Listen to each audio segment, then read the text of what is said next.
Bonsoir à tous. Bonsoir à tout le monde. Moi, c'est Jonathan. Je suis un des co-gérants de la société Startiso.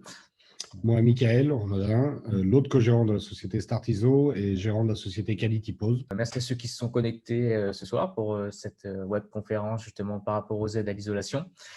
Voilà, si vous êtes connectés, c'est que vous avez des questions concernant l'isolation. On sait que c'est très complexe, qu'on entend plein de choses autour d'isolation à 1 € et malheureusement, on entend plus parler des mauvais côtés que des bons côtés de ces aides. À savoir que l'isolation en euro, ce n'est pas une isolation qui a été créée par l'État. L'isolation, c'est tout simplement des pollueurs comme Engie, EBS, qui ont une dette écologique, qui reversent une certaine somme de 12 à 24 euros, suivant les revenus des personnes, aux entreprises. Et qui, suite à cela, les entreprises ont décidé de faire une isolation sans reste à charge parce que on va dire le paiement au mètre carré était suffisant pour une entreprise. Donc, c'est les entreprises elles-mêmes qui ont décidé de faire l'isolation à 1 € et non l'État, comme les gens peuvent le croire. Donc voilà, par rapport à nous, notre entreprise Startiso, on est basé en Charente-Maritime, à Saint-Georges-des-Coteaux. Donc c'est à côté de Saintes, pour ceux qui ne connaissent pas trop le secteur. Voilà, ça fait plus d'1 an qu'on a implanté sur le secteur, qu'on fait de l'isolation tout autour de la Charente-Maritime. On n'est pas non plus arrêté, on intervient également dans les Deux-Sèvres, on intervient dans le Limousin, on intervient également en Dordogne, sur Bordeaux également, et on arrive aussi jusqu'en Vendée. Voilà, donc on n'est pas restreint au niveau, on va dire, géographiquement, on va dire. En gros, la Nouvelle-Aquitaine. Voilà, la Nouvelle-Aquitaine. La majorité du temps, c'est vraiment notre lieu d'intervention. Donc, l'entreprise, on est Saint-Georges-des-Coteaux. On fait principalement dans notre entreprise de l'isolation des combles, l'isolation des rampants également. Voilà. On fait également un peu de murs. Ce n'est pas notre gros centre d'activité, mais on fait également des murs. Voilà. Alors, pour l'isolation des murs, il y a quelque chose de précis à savoir parce que les gens confondent beaucoup entre isolation et le mur fini. Donc, ça a un sens large. L'isolation, nous, la prestation qui est éligible aux aides, c'est l'isolation par la laine ou enfin le produit utilisé qui isole, mais non l'ossature métallique et non la finition placo. Donc, les gens pensent automatiquement que l'isolation en euro, c'est le doublage complet avec finition, placo, bande, etc. Mais pas du tout, il ne faut pas se tromper. Il y a beaucoup d'entreprises qui, pas qui veulent faire croire, mais qui, entre guillemets, s'expliquent mal là-dessus et laissent penser aux gens justement que c'est l'isolation complète. Mais pas du tout, c'est vraiment la prestation de la pose de l'isolant en lui-même.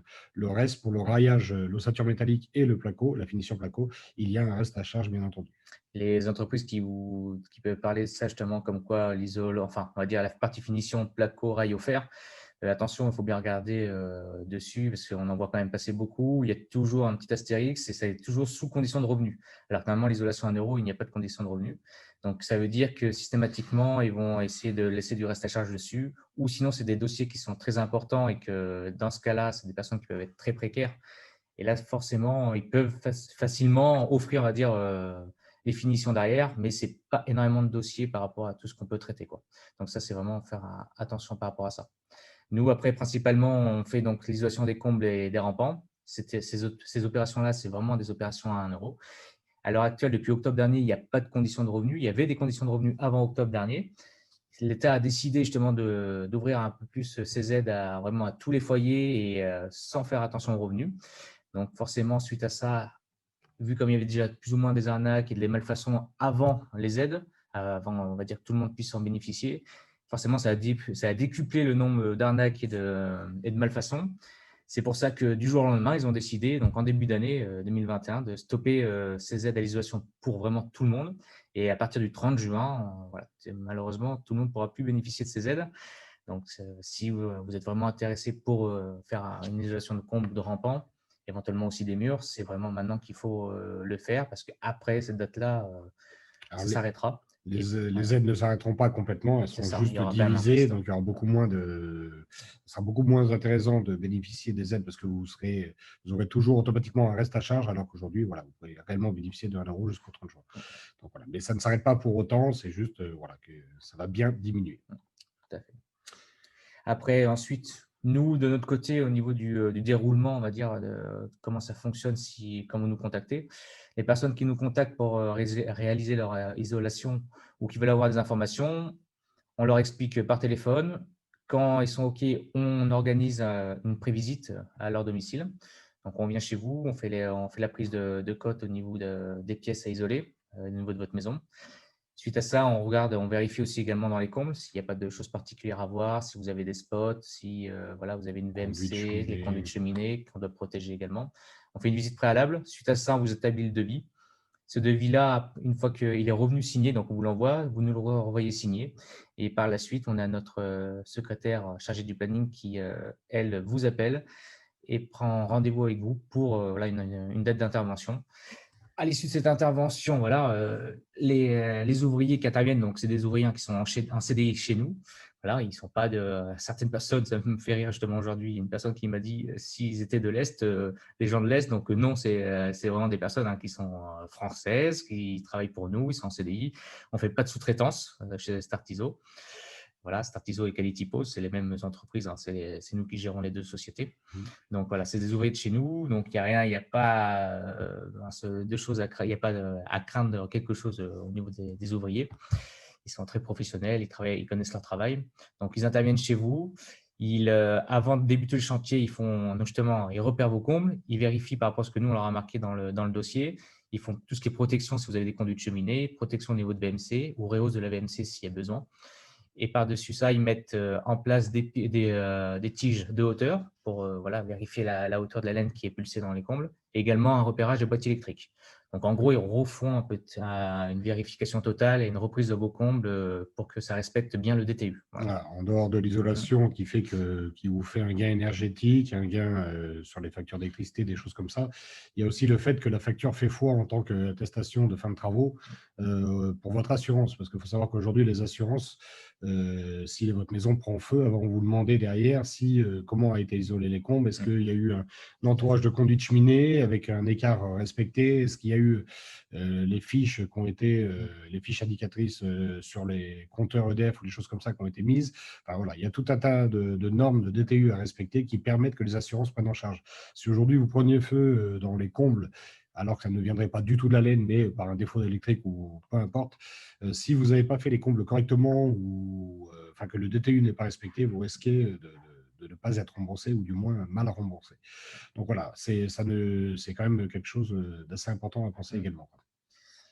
Donc ça, c'est la partie après, voilà, au niveau de ça. En fin d'intervention, les ouvriers, donc les souffleurs, nous on les appelle les souffleurs chez nous, ils vous font signer une fin de travaux. Donc en général, c'est pour finaliser l'intervention. Vous recevez votre facture par la suite.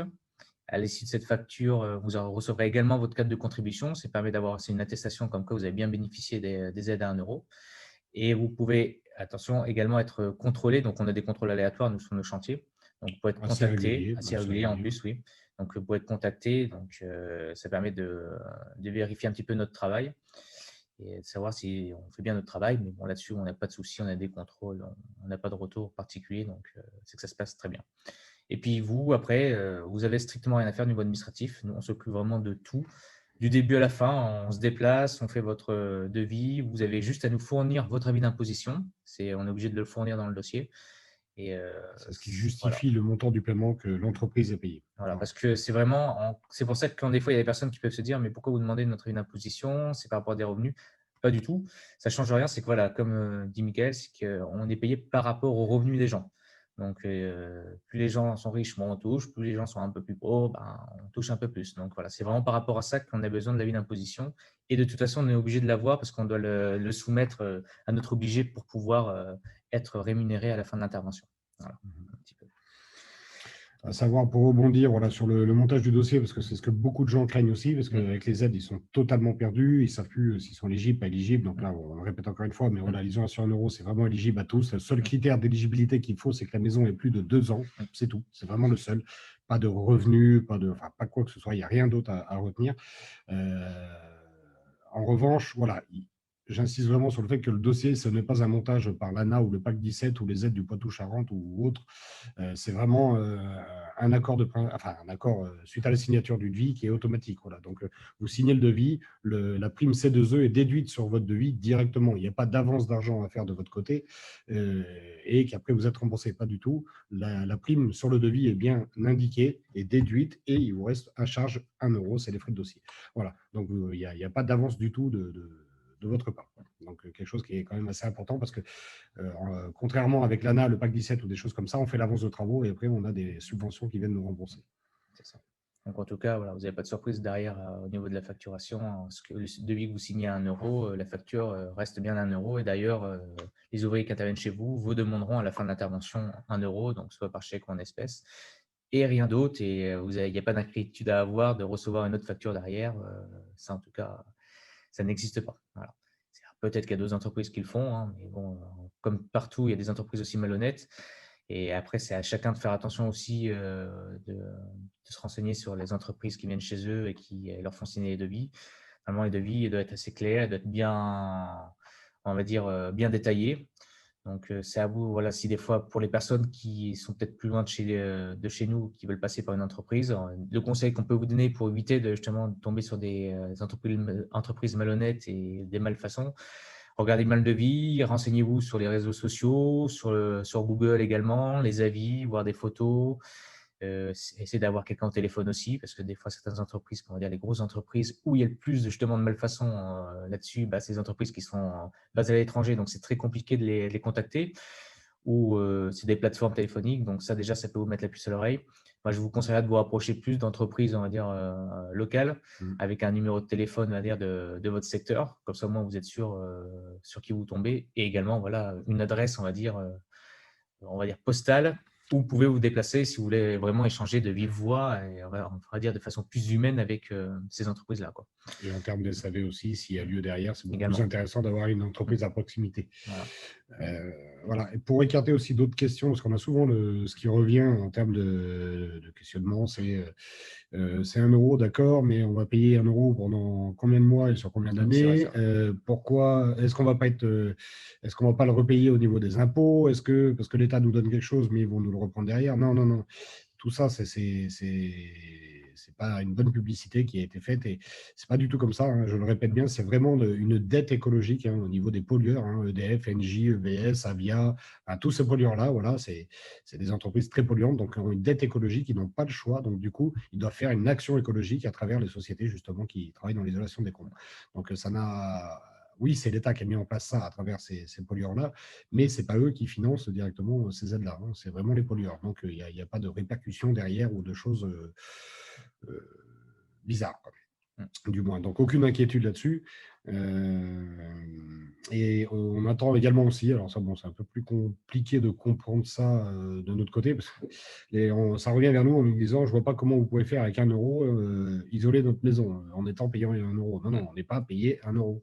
Si on serait payé 1 euro, bien entendu qu'on ne pourrait pas acheter la laine de verre, on ne pourrait pas acheter l'isolant et souffler votre maison. Vous nous donnez 1 euro, c'est le petit complément, c'est juste le frais de dossier, mais par contre, on est réellement payé entre 12 et 24 euros du mètre carré, on n'a rien à cacher, suivant les revenus. C'est pour ça qu'on demande l'avis d'impôt, comme l'a expliqué John, excusez-moi, comme l'a expliqué John tout à l'heure. Donc voilà, on est réellement payé à un prix satisfaisant qui permet d'acheter la laine, de faire les travaux avec compétence, et voilà. Donc n'ayez aucune crainte là-dessus. Ok, bon, voilà. Après, est-ce qu'on a oublié quelque chose de particulier? Il y a tellement de choses par rapport à tout ça. C'est vrai que beaucoup de gens se posent des questions. Là, récemment, un petit peu par rapport sur les réseaux sociaux, on a eu des petits retours. Alors, forcément, il y a beaucoup de critiques autour de l'isolation à 1 euro parce qu'il y en a certains qui disent oui, mais c'est tout le temps, c'est toujours la fin des aides, etc. Donc, effectivement, il y a pas mal de choses. C'est que ça bouge énormément. Pourquoi il y a beaucoup on va dire, de pub par rapport à tout ça? Parce que c'est que les aides, voilà, une fois c'est 1 euro, une fois il y a du reste à charge. J'ai envie de vous dire que même nous, en tant que gérants, c'est très compliqué à gérer quand ça vient, on va dire que c'est l'État qui quand même drive malgré tout les obliger par rapport à toutes ces aides-là. C'est des lois changeantes. Voilà, donc ça change régulièrement. Donc effectivement, à un moment donné, on avait le droit à bénéficier de ces aides. Il y en a d'autres, après, à un moment donné, ils n'ont plus le droit également. Donc c'est sûr, c'est un peu complexe. Renseignez-vous bien aussi de votre côté. Si vous avez des doutes, il ne faut pas hésiter à contacter les entreprises autour de chez vous pour vraiment avoir les résultats. Et c'est vraiment le Voilà. but de ce webinaire, justement, pour écarter toutes ces questions, parce qu'on est là pour y répondre, on est là pour justement vous ôter les doutes là-dessus, parce qu'on sait que c'est pas facile, déjà que c'est pas facile pour nous, mais c'est encore plus compliqué pour vous de l'extérieur. Donc, on est vraiment là pour répondre, hein, aussi bien dans le conseil. Donc, on travaille certes sur un secteur de la Nouvelle-Aquitaine seulement, on va dire, on sait qu'il n'y a pas beaucoup plus que ça, mais on est loin d'être contre renseigner les gens qui sont en dehors de ce secteur-là. Notre métier est aussi bien de la prestation réelle, on va dire, vraiment le soufflage, mais aussi le devoir de conseil au niveau de tout le monde pour que toutes les personnes puissent être mieux conseillées et surtout aller les rediriger vers les bonnes entreprises. Voilà. Après, on a justement là, Nicolas, qui nous pose la question, les entreprises qui isolent pour 1 euro sont obligatoirement RGE? Effectivement, oui. Oui. Ouais. Alors, du moins, pour bénéficier des aides à 1 euro. C'est vraiment, si les entreprises n'ont pas le RGE Qualibat, ne peuvent pas faire bénéficier du C2E. Donc ça, c'est important à savoir. C'est si vous avez une entreprise qui vous contacte ou que vous contactez une entreprise, vérifiez bien qu'elle soit RGE Qualibat. Ça, vous pouvez le vérifier également en tapant le nom de l'entreprise. Vous avez des sites qui référencent, je veux dire, les entreprises RGE Qualibat. Donc ça, il faut le vérifier. Sinon, effectivement, si elle n'est pas RGE Qualibat, qui vous font un devis en vous faisant croire que vous avez le droit au 1 euro, c'est là où il faut faire vraiment attention parce que justement, derrière, la facture… Ils peuvent pas réellement, c'est simple pour différencier les deux, c'est que celui qui n'est pas RGE Qualibat ne peut pas déduire l'aide dessus parce que automatiquement vous allez lui donner que 1 euro à la fin. Donc, si vous lui donnez qu'1 euro à la fin, lui, il va récupérer de l'argent nulle part. Donc, s'il doit vous faire un devis qui n'est pas RGE Qualibat, il ne sera automatiquement pas à 1 euro. Il sera à 100 mètres carrés x 12 euros, par exemple, à 1 200 euros parce qu'il ne pourra pas déduire l'aide. Donc, vous devrez faire un chèque de 1 200 euros. Et là, ça sera justement… C'est comme ça que vous pouvez le comprendre. C'est ça. Ensuite, attention au faux RGE Qualibat aussi, parce qu'il y a beaucoup d'entreprises qui ont un faux RGE Qualibat. Hein. Ce n'est pas parce qu'ils ont l'étiquette ou le logo sur leur devis qu'ils sont RGE Qualibat. Donc, faites très attention à ça. Mais ça se retrouve très vite sur Internet également. Hein. Vous tapez le nom de l'entreprise, vous pouvez vérifier. Il y a plein de sites qui recensent tous ceux qui sont qualifiés RGE Qualibat et les autres qualifications qu'il peut y avoir également. Ensuite, on a Bruno qui nous demande, avons-nous le droit à plusieurs demandes d'aide à l'isolation? Donc, effectivement, oui, vous avez le droit à plusieurs, on va dire, dossiers d'isolation. Alors, si votre maison principale, vous avez le droit à monter à une aide si vous avez des combles, également des rampants. Donc, si vous avez des combles et des rampants sur votre habitation principale, ça fonctionne, on peut cumuler les deux. Voilà. Donc, ça, c'est tout à fait possible. Si vous êtes propriétaire, mais que vous avez également des maisons en location, justement, vous pouvez faire bénéficier à vos locataires de l'isolation également à 1 euro. Donc, soit l'entreprise passe par vos locataires directement. Après, si vous êtes détenteur d'une SCI, que vous souhaitez avoir tous les papiers au nom de votre SCI, dans ce cas-là, on monte le dossier auprès de votre SCI. Et donc, toutes les factures seront recensées avec votre adresse justement de votre SCI. Ça marche réellement à l'adresse de la maison. Donc, que vous ayez une habitation ou sans habitation, ça marchera pour les 100. Et non pas au nom de la personne qui bénéficie des aides. Voilà. C'est un peu la question. Je regarde un petit peu si on a eu d'autres questions. Donc oui, alors Bruno nous demande également si des fois on fait une demande d'aide pour l'isolation des combles et qu'on demande d'ici 2 mois une isolation pour les murs, effectivement, ça fonctionne aussi. En fait, vous avez le droit vraiment par domaine. Donc si vous avez, par exemple, je prends le cas de votre maison principale, si vous avez des combles, des rampants, on peut monter le dossier pour les combles et les rampants, il n'y a pas de souci. Si dans 2 mois, vous revenez, vous dites « Ah tiens, j'aimerais bien faire les murs aussi », également, on peut monter les murs. Tant que c'est qu'une fois, en fait, c'est pas vraiment ce qu'il faut penser, c'est vraiment l'adresse qui fait foi. Donc, vous pouvez. Et par travaux éligibles. Et par travaux éligibles. Voilà. Vous ne pouvez pas faire 2 fois les comptes dans votre maison. Voilà, ça ne passera pas. De toute façon, c'est bloqué. Ne faites pas 50 mètres carrés de combles si vous en avez 100 pour prévoir 50 mètres carrés après. Bon, il n'y a aucun intérêt de faire ça. Mais bon, si des fois, ça vous traverse l'esprit, en aucun cas, il faut faire la totalité parce que vous ne pouvez pas monter deux travaux du même type en bénéficiant de la même aide. C'est ça. Donc là, on a également notre question. Est-ce qu'on peut avoir l'isolation extérieure avec cette aide? Alors, c'est là. Alors là, je vais peut-être plus laisser parler Mika parce que l'isolation extérieure, c'est beaucoup plus complexe. Alors, on va dire que l'isolant lui-même, oui, fait partie des aides et que vous avez la déduction C2E. Par contre, tout est à côté. Et là, c'est Mika qui va vous expliquer parce que c'est un peu plus complexe que ça. Alors, l'isolation par extérieur, on a hésité à le faire. On a pris la décision de ne pas le faire aujourd'hui pour plusieurs raisons. La première raison, c'est que déjà, oui, ça ne rentre pas dans le critère de l'aide à 1 euro du tout, hein. Les gens qui croient que les isolations extérieures rentrent dans l'aide à 1 euro, non, ça ne marche pas. Le 1 euro, ça marche avec les primes C2E déjà. Donc, le prime C2E s'arrête entre 12 et 24 euros maximum du mètre carré. Donc, que ce soit un isolant intérieur ou extérieur, vous toucherez maximum 12-24 euros du mètre carré, en sachant qu'une isolation extérieure coûte à peu près 150 à 100, enfin, 150 à 200 suivant la finition que vous voyez, que vous souhaitiez. Donc, soit enduit, soit bardage, soit voilà, plusieurs finitions. Donc, 150 à 200 euros du mètre carré. Donc, il y a déjà un reste à charge C'est conséquent, quoi. très conséquent. Mm. Mais après, vous montez des dossiers. C'est des dossiers qui se montent auprès de ma prime Rénov ou auprès de l'ANA, où vous mettez des dossiers complets. Et là, suite à ça, vous allez toucher des aides complémentaires. J'ai justement l'histoire de mon père qui l'a fait. Pour un dossier à 20 000 euros, il est resté un reste à charge de 3 000 euros. Donc, c'est vraiment très peu. C'est très intéressant à faire. Mais c'est tout un dossier par le biais de ma prime Rénov ou l'ANA à faire. Et nous, on a décidé de ne pas le faire parce que c'est quelque chose où on maîtrise l'isolation, mais derrière ça, alors quand c'est une finition bardage, on est menuisier, donc on peut faire le menuisier bardage. Quand c'est une finition enduite, on ne peut pas le faire, il faut qu'on passe par un enduseur. Et travailler en sous-traitance avec un enduseur, il faut déjà qu'il soit bon, il faut qu'il ait de la disponibilité, mais malheureusement les bons n'ont pas de disponibilité. Et voilà, il y a tout un tas de sujets de traitement des éventuelles fuites ou n'importe quoi. C'est très très complexe à faire, donc on a décidé de ne pas le faire et laisser ça aux professionnels aguerris.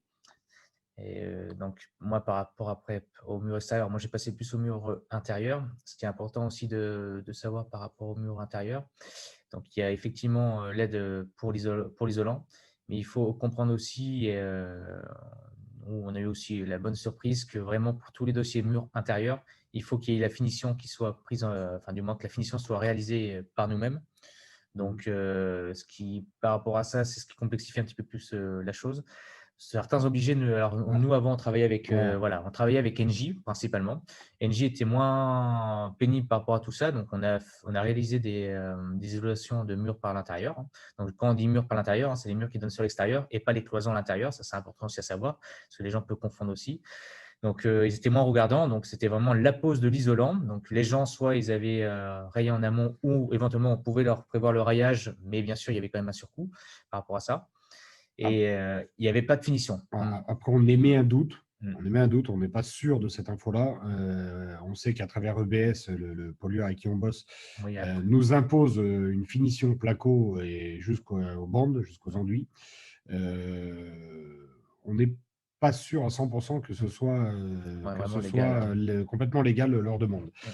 Parce qu'il y a 80% des pollueurs qui ne le demandent pas et EBS le demande. Il y a 20% du reste, on va dire, le demande. Sauf que la loi dit bien que l'aide est placée sur l'isolation et non, parce que dans ce cas-là, on pourrait pousser à la peinture, la décoration, enfin n'importe quoi. Donc l'isolation, l'aide est bien sur l'isolant, donc on n'est pas sûr de cette source, on veut creuser un petit peu et justement on bataille pour ça nous aussi, parce qu'on perd justement pas mal de dossiers, parce qu'on a pris l'info il n'y a pas longtemps, il y a à peine une semaine. Donc, depuis, parce qu'en fait, Engie a arrêté de payer les entreprises par rapport au C2E parce qu'ils ont atteint leur quota, on va dire, énergétique. Et pour l'instant, vu comme les aides vont changer de toute façon après le 30 juin, ils ont préféré de tout stopper du jour au lendemain. Donc, ça n'a pas été cool pour nous. Et on était obligé de changer d'obligé rapidement. Et malheureusement, cet obligé-là est beaucoup plus pointilleux parce qu'il est beaucoup plus petit qu'Engie. Et du coup, ils nous ont sorti justement cette information-là. Donc, on est obligé de continuer à creuser. Donc, on va dire que pour les futurs projets d'isolation des murs intérieurs, pour l'instant, voilà, on recherche un petit peu plus d'informations de ce côté-là pour être vraiment sûr que maintenant, on puisse en faire bénéficier également à tout le monde. voilà. Donc, pour les combles et grands pompes, pour l'instant, il n'y a pas de souci, hein, on n'a pas de choses particulières. Par contre, les murs intérieurs, pour l'instant, on a mis un petit doute pour des futurs projets et avant le 30 juin, quoi. Alors, il y a deux façons de voir cette chose-là. Il y a le côté où ça nous embête clairement parce qu'on a passé une centaine de dossiers presque sans la finition placo parce qu'on n'était pas au courant, on l'a appris il n'y a qu'une semaine. Donc c'est compliqué maintenant parce qu'on attend vraiment la réelle réponse pour contacter les gens, savoir si, ce qu'on peut leur dire. Soit on est obligé d'annuler, soit on ne peut pas. Donc ça met dans une situation un peu embarrassante. Au-delà, en plus de la perte financière qu'on va subir. Après, de l'autre côté, en voyant ça d'un autre œil aussi, également, ça trie par contre les entreprises. Le fait de proposer une finition placo jusqu'au bout, ça permet de trier les entreprises qui sont sérieuses, qui font les choses correctement et qui ne bâclent pas le travail. Donc, c'est peut-être pour ça qu'ils ont lancé justement ça aussi. Donc, c'est aussi intéressant de ce côté-là. Nous, on aimerait que ça, on souhaite que ça, que les entreprises qualitatives de soient qualité, quoi. justement mises en avant et qu'on arrête de faire travailler les entreprises Ouais, qui font n'importe quoi aujourd'hui. Qui d'ailleurs, c'est pour ça qu'un peu tout ça s'arrête, parce que, ou du moins qu'on va changer, parce qu'à cause des entreprises qui font vraiment n'importe quoi sur l'ensemble du territoire français, bah, malheureusement, on craint pour ces entreprises-là. Donc, malheureusement, on n'y peut rien, hein. C'est toujours, on va dire, parce que c'est quand même faut penser que c'est une minorité quand même d'entreprises, hein, qui font des interventions frauduleuses. Donc, il ne faut pas non plus mettre tout le monde dans le même panier, parce qu'on c'est vrai que quand on est sur les réseaux sociaux et tout, on voit un peu les critiques. Mais il faut penser quand même qu'il y a une grosse majorité des entreprises qui sont des entreprises sérieuses, qui font du bon travail. Et pas dire que toutes les entreprises qui font de l'isolation à 1 euro, c'est de l'isolation qui n'est pas de qualité, voilà, il y a de l'arnaque derrière. Donc non, ça, il faut vraiment l'enlever de votre tête si vous y croyez. Non, non, c'est l'isolation à 1 euro, justement, c'est même, on a fait pas mal de personnes et de familles qu'on était contents de pouvoir réisoler pour 1 euro, qui n'ont pas forcément les moyens de le faire. Et je trouve que c'est quand même assez gratifiant de pouvoir le faire et de leur proposer ça. Donc, on va dire pour les plus démunis, on pourra encore faire bénéficier du 1 euro. Mais malheureusement, tout le monde ne pourra plus bénéficier donc, après le 30 juin. Quoi. Là, j'ai Bruno qui me pose une petite question aussi par rapport au mur intérieur. Quel type d'isolant on fournit? Donc, bah, on reste sur de la laine de verre, hein, c'est du rouleau. Donc, on est sur en résistance thermique, on est sur un rouleau panneau, on est sur du 240 d'épaisseur. Non, c'est pas 240. 120 mm. Ah, 120, oui. Non, 240, c'est les rampes. Mais pour répondre un peu plus précisément, toutes les laines de verre sont éligibles, enfin, toutes les laines, on va dire, ou les matériaux éligibles, il y a la laine de verre, il y a la ouate de cellulose, il y a la laine de bois, il y a tout ce que vous souhaitez. On n'est pas du tout fermé dessus. Hein. On a pulsé, par exemple, dans les comptes, bon, c'est pas le mien, mais on a pulsé dans les comptes de la laine de coton. Voilà, nous, on suit à la demande du client. Il y a de la laine de chanvre aussi. On a eu une demande sur de la laine de chanvre qu'on a fait également. Donc voilà, le principal est de la laine de verre, mais juste pour une raison, parce que les gens maîtrisent beaucoup plus, connaissent beaucoup plus la laine de verre. Et du coup, c'est notre plus gros marché. Par contre, on suit. On n'est pas arrêté sur cet isolant-là en question. Quoi. On travaille pas mal de fournisseurs, donc on arrive à avoir à peu près tous les types d'isolants. Après, c'est vraiment les clients qui choisissent à la fin. Nous, on leur propose. Après, s'ils veulent autre chose, il n'y a pas de souci. On va dire qu'en termes de coût, pour atteindre les 1 euro, la laine de verre est le mieux placée. Si vous passez sur de la laine de chanvre ou la laine de bois, le panneau de laine est beaucoup plus cher. Si le panneau de laine arrive au-delà à l'achat du montant de l'aide en mètre carré, c'est le cas pour l'isolant mince qu'on achète 16 euros et le montant de l'aide est à 12 euros. Donc automatiquement, déjà sur l'achat, vous avez 4 euros du mètre carré. Donc plus la pose derrière, ça vous fait un reste à charge. Donc on va dire que c'est la laine de verre et la laine de roche en soi qui sont éligibles. Ils sont tous éligibles, mais qui sont éligibles, qui passent dans le 1 euro. Voilà, c'est ça. Donc après, si vous avez des souhaits, que ça ne vous dérange pas de faire un reste à charge parce que vous voulez absolument ce type d'isolant, il n'y a pas de souci. Il y a la prime C2E qui viendra de se déduire. Et puis après, vous aurez un montant à nous régler par rapport à la différence. Bien au contraire, parce qu'en sachant que la laine de verre n'est pas le meilleur des isolants. Hein. Donc, même pour l'isolation des combles, hein, pour ceux qui le souhaitent savoir un petit peu là-dessus, la laine de verre a un temps de déphasage. Alors, le temps de déphasage, c'est le temps que met la chaleur à rentrer de l'extérieur pour rentrer dans la maison, ou sens inverse, à sortir de la maison. Et pareil pour le froid, de rentrer de l'extérieur ou sortir de la maison. Donc, le temps de déphasage pour la laine de verre est de 3 heures. Le temps de déphasage pour la ouate de cellulose, pour la même épaisseur, hein, est de 13 heures. Donc, il y a quasiment 10 heures d'écart entre les deux matériaux. Donc, c'est énorme. Donc, les gens ont beaucoup de mal avec la ouate aujourd'hui parce qu'ils ne connaissent pas ce matériau. Et voilà, il y a eu la laine de verre depuis longtemps qui a fait sa place. Et du coup, ils sont tous fixés sur la laine de verre ou laine de roche. Mais il faut savoir que ce n'est pas les meilleurs produits. La ouate de cellulose est bien plus performante que la laine de verre, peut se mélanger avec la laine de verre et la laine de roche, contrairement à ce qu'on entend également. Ça ne forme pas des champignons, ça ne moisit pas, ce n'est pas vrai. Et là, pareil, la ouate de cellulose ne prend pas feu, contrairement à ce qu'on pourrait croire. Parce que c'est vrai, c'est du papier recyclé, du tissu, de tout ça. Mais en aucun cas, ça prend feu. Et je vous dirais même qu'à la limite, où vous mettez un briquet sous un morceau de laine de verre, il est tellement inifugé que ça ne prend pas du tout sous un morceau de ouate de cellulose, ça ne prend pas feu du tout. Il est inifugé à 100%. La laine de verre ne prend pas feu non plus, mais se consumera plus vite que de la ouate de cellulose. Donc tout ça, c'est juste des fausses idées que les revendeurs de laine de verre se tuent à dire pour justement casser la ouate. Et pareil dans le sens inverse, bien entendu, hein. Mm. La ouate va essayer de casser la laine, enfin voilà. Mm. Nous, on sait qu'il faut du vrai, parce que c'est notre cœur de métier, on sait exactement, et on a les DTU, on a les ACERMI, les CSTB, tout ce qui permet de certifier la qualité de l'isolant. Donc c'est pour ça qu'on sait que l'isolant est beaucoup plus performant. Et on le sait aussi tout simplement en isolant chez les gens, avec l'écart thermique qu'ils ont après, une fois qu'on a isolé en ouate de cellulose, ils ont entre 3 à 5 degrés de gagné. En laine de verre, ils sont plus entre le 1 et 3 degrés. Voilà. Donc, Après, j'ai Dominique qui pose par rapport aux rampants existants. Donc, effectivement, on peut. c'est complexe. C'est beaucoup plus complexe, on va dire. Alors, vous avez deux façons de faire. Soit, on va dire, la moins bonne, c'est de rajouter, on va dire, rayer en dessous votre rampant existant et pour revenir fixer de la laine. Mais le problème, c'est que vous allez perdre au niveau mètre carré. Donc, pareil que les murs intérieurs, j'ai envie de dire, c'est la même chose. Si vous avez déjà des murs intérieurs qui sont existants, mais que vous les réisolez, ce qui est possible, mais par contre, ça vous réduit également les mètres carrés. Donc, on va dire que cette solution-là, ce n'est pas forcément Alors, la sur le meilleure. rampant, c'est pas trop dérangeant les mètres carrés, c'est surtout la hauteur du rampant. Voilà. Voilà. Tout à fait. Mais ouais, c'est pas la solution adéquate. Enfin, il y a toutes les solutions possibles. Mais voilà, encore une fois, un rampant, si vous avez une finition déjà existante en placo ou en lambris-bois, comme beaucoup de maisons, vous pouvez, voilà, comme a dit John, ragrafer par-dessous soit de l'isolant mince pour perdre le moins, enfin, le moins d'auteur avec un système de raillage et un placo. Soit vous mettez de la laine de verre, alors c'est minimum 240 en rampant, attention. Donc c'est 24 cm de redescente sur un rampant. Donc il faut vraiment qu'il y ait de la hauteur. Hein, les mezzanines, enfin tout ça, les chambres mansardées, c'est compliqué. Sinon, après, la deuxième option, c'est de déposer le plafond existant, de remonter à main et tuile dessous, et après de mettre un nouvel isolant. Mais c'est pareil, encore une fois, on le répète, c'est vraiment l'isolant qui est à 1 euro. S'il y a de la dépose de l'ancien, il y a du reste à charge. S'il y a la pose du nouveau avec un système raillage et du placo, il y a du reste à charge. Voilà. Le seul qui ne resterait pas, si, encore, il reste à charge par son achat. C'est l'isolant mince. Par son achat, il y aura un reste à charge. Par contre, pas sur la main-d'œuvre, parce que la main-d'œuvre, lui, il est juste agrafé. Donc, il n'y a pas d'ossature métallique, il n'y a rien du tout à mettre. Voilà. Donc c'est complexe. C'est vraiment, autant le comble, c'est très simple à maîtriser, autant le rampant, il faut une visite préalable et bien expliquer à chacun des clients par rapport à sa maison. On s'adapte vraiment à chaque chantier. C'est pour ça que voilà, les entreprises qui viennent pas vous faire de visite préalable, on va dire les combles, normalement une visite préalable est obligatoire. Il y en a beaucoup qui ne le font pas.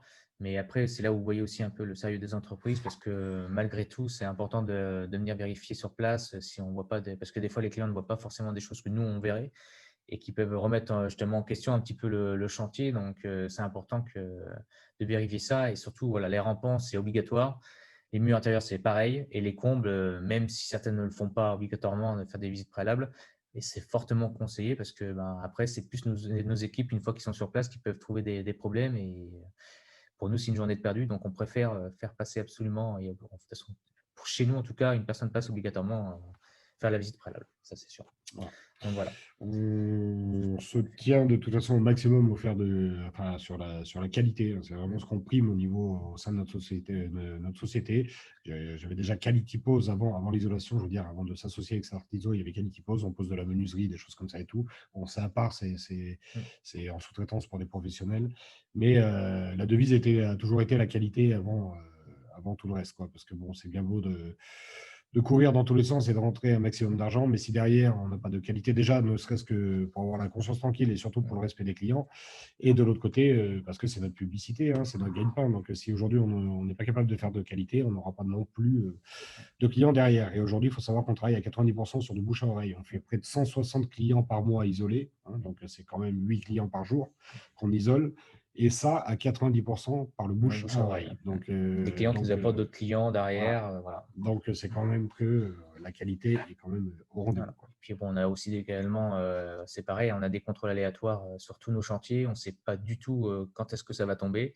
On l'apprend, des fois les clients nous appellent. Ah, ben, j'ai une personne qui m'appelle pour faire un contrôle et tout. Donc, voilà, les entreprises sont quand même contrôlées. Donc, nous, on l'est également. Donc, on sait qu'on n'est pas là pour faire n'importe quoi sur le chantier. Bien au contraire, on veut que tout se passe bien et qu'on n'ait pas de mauvais retours. Et ce n'est pas notre éthique du tout, en tout cas de l'entreprise. On a une entreprise familiale, on a quand même une trentaine d'ouvriers au total avec les deux entreprises, hein, Startiso et Quality Pose. Donc, on n'est pas là non plus pour faire n'importe quoi. Donc, c'est vraiment le sérieux, le professionnalisme, c'est ce qui reflète vraiment notre entreprise, quoi. Et pour la petite anecdote, on va isoler un contrôleur justement de chez Engie parce que c'est lui qui nous a demandé, il a demandé cette entreprise pour venir. Donc, Voilà. c'est lui qui nous contrôle et c'est lui qui nous demande de venir intervenir chez lui. Donc, je pense que Ça, c'est le meilleur client pour dire sûr. qu'on se débrouille plutôt Mm. pas trop mal. Voilà. Après, on a encore une petite question de Bruno. On va arriver bientôt à la fin. Alors, quels sont vos délais d'intervention? Bon, à l'heure actuelle, nos délais sont encore, on est largement encore dedans, hein. Pour ceux qui veulent bénéficier des aides avant l'arrêt, sachez que nous, 4 semaines. Voilà, 4 semaines. Ouais, c'est au niveau le délai exact, c'est le 30 juin maximum pour les devis signés. Donc voilà, tous les devis qui sont signés avant cette date-là pourront bénéficier encore des aides. Et ensuite, si vous serez isolé, on va dire maximum jusqu'au 30 septembre, parce que c'est la date butoir à laquelle on doit réaliser tous les chantiers qui bénéficient des aides à 1 euro. Donc, ça veut dire que là, à l'heure actuelle, même aujourd'hui, je suis allé voir un client, on est encore sur du fin juin, début juillet, donc on est largement au niveau des délais d'intervention. Il faut compter 4 semaines, c'est vraiment le maximum. Après signature de devis, 4 Voilà. semaines. Ça peut être beaucoup plus tôt aussi, hein, ça peut se jouer. De toute façon, quoi qu'il arrive, ça c'est également, c'est pareil, il y en a certains qui sont qui font pas attention par rapport à ça, mais au niveau de la signature de devis, quand vous signez le devis, vous avez toujours les 7 jours de rétractation. Donc, il y a des entreprises et celles qui sont les plus malhonnêtes, c'est celles des entreprises qui vous font signer un devis sur place et qui vous font l'isolation dans la foulée. Ce n'est pas légal, donc c'est pour ça que faites attention là-dessus. Si vous avez des personnes qui vous font signer des devis sur place pour pouvoir et qui réisolent derrière, faites attention à ça. Vous avez quand même les 7 jours de rétractation. Donc, nous, quoi qu'il arrive, on ne pourra pas lancer votre chantier avant au 8e jour. Donc, ça, c'est vraiment un gage de qualité et de professionnalisme au niveau des entreprises. Et malheureusement, celles qui nous passent des fois devant, parce qu'on arrive à avoir des entreprises qui nous passent devant, qui arrivent à décaler nos rendez-vous. Donc, c'est ça qui est fort aussi. Donc, c'est pour ça qu'il faut être très, très méfiant. Et qui arrivent à se faire isoler par une autre entreprise que la nôtre. Et derrière, le jour J, ils viennent, ils sortent le devis sur place avec une imprimante, ils font signer tout, ils isolent le client, ils partent. Sauf qu'en fait, cette entreprise, ce n'est pas nous. Et après, derrière, nous, on ne peut plus rien faire. Donc ça, c'est vraiment, faites attention. Nous, quand on fait signer les devis, sur le devis, il y a un code interne à l'entreprise pour pouvoir, on va dire, vous certifier comme quoi, voilà, s'il y a un doute, il faut nous donner ce code, faut donner, enfin, du moins, la personne qui vous appelle doit être en mesure de vous donner ce code interne à l'entreprise. Si ce n'est pas le cas, ça veut dire que c'est sûrement pas nous. Donc ça, c'est vraiment aussi un gage de qualité de notre entreprise. Et puis également, il y a d'autres entreprises qui le font également aussi. Donc ça, c'est, on va dire, un gage qu'il faut vraiment faire attention sur les devis et surtout des personnes qui peuvent venir vous faire isoler. Bon, sinon, voilà. On a fait à peu près le tour, hein. De toute façon, sachez qu'on reste quand même disponible. Pour d'autres questions, si vous voulez nous contacter directement, soit par mail, soit par téléphone, hein. Le mieux, c'est quand même le téléphone. Le mail, c'est bien, mais moi, en général, quand j'ai des personnes qui me demandent des informations par mail, j'aime bien les avoir de vive voix parce que ça nous permet d'échanger plus rapidement et d'avoir vraiment les bonnes informations directement. Et ensuite, on a Nicolas, dommage, qu'on n'est pas en Auvergne, 3 bâtiments à faire isoler. Ouais, effectivement, l'Auvergne, c'est un peu plus loin, donc non, on n'intervient pas aussi loin. C'est pas qu'on ne pourrait pas le faire, mais c'est loin, mais c'est pas le plus loin. C'est pas le plus loin, mais voilà, c'est toujours après au niveau logistique, c'est un peu plus compliqué. Donc on essaie quand même de rester dans notre secteur. Surtout parce que ça se stoppe au 30 juin. Ça va être compliqué. Ça serait arrêté au 31 décembre, on aurait pu largement aller. On peut faire des exceptions, on n'est pas fermé non plus, on n'est pas fermé à tout ça, mais on peut réfléchir, quoi. Et Alsace, Dominique, ça peut être réfléchi aussi. À voir. C'est vrai que on évite au maximum, mais après, au cas par cas, pourquoi pas, on n'est pas non plus, on n'est pas fermé du tout. Donc voilà. Donc par rapport à ça, si vous avez des questions, n'hésitez pas à nous recontacter. Voilà, on arrive à la fin de ce webinaire, on va dire webconférence. Donc il sera rediffusé pour les personnes qui l'ont loupé. Donc si ça peut vous permettre de passer à l'action derrière, si vous êtes intéressé par les aides avant le 30 juin, donc n'hésitez pas. On reste disponible avec Michael et puis notre équipe commerciale derrière. Peut-être d'autres choses à rajouter? Non.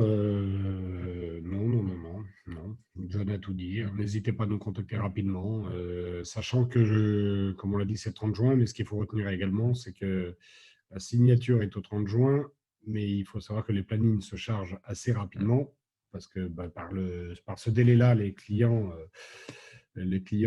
commencent à s'affoler de plus en plus. Donc, il faut qu'on puisse traiter les dossiers aussi avant le 30 juin. Ce qui veut dire que la date butoir de signature est le 30 juin, mais c'est compliqué d'attendre une date butoir au 30 juin et d'avoir envoyé les dossiers le 30 juin, sachant qu'on doit aussi les envoyer par courrier. Donc, ce qu'il faut retenir, c'est minimum le 25 juin pour bien faire, pour être sûr que vous puissiez ne pas passer au travers. Parce qu'on envoie les dossiers, donc les derniers dossiers qui sont signés au 30 juin, on doit les envoyer dans les 2-3 jours après. Donc, c'est pour ça que ça nous laisse très, très peu de temps pour derrière vraiment vous faire bénéficier des aides. Donc, il ne faut vraiment pas tarder. Avec tout le monde en même temps. Parce que les dossiers sont assez complexes aussi à faire, à monter. Donc, plutôt vous nous contactez, mieux c'est. Voilà. Bon, écoutez, on va vous laisser. Puis, on vous dit à très bientôt. Si vous avez des questions, on reste joignable, aussi bien par téléphone, par mail. Et puis, on vous souhaite une bonne fin de journée à tous. Et puis, bonne fin de journée. Voilà. À bientôt tout le monde. Et puis, peut-être à très bientôt. Peut-être à très bientôt pour une isolation. C'est ça. Ciao. Merci. Ciao.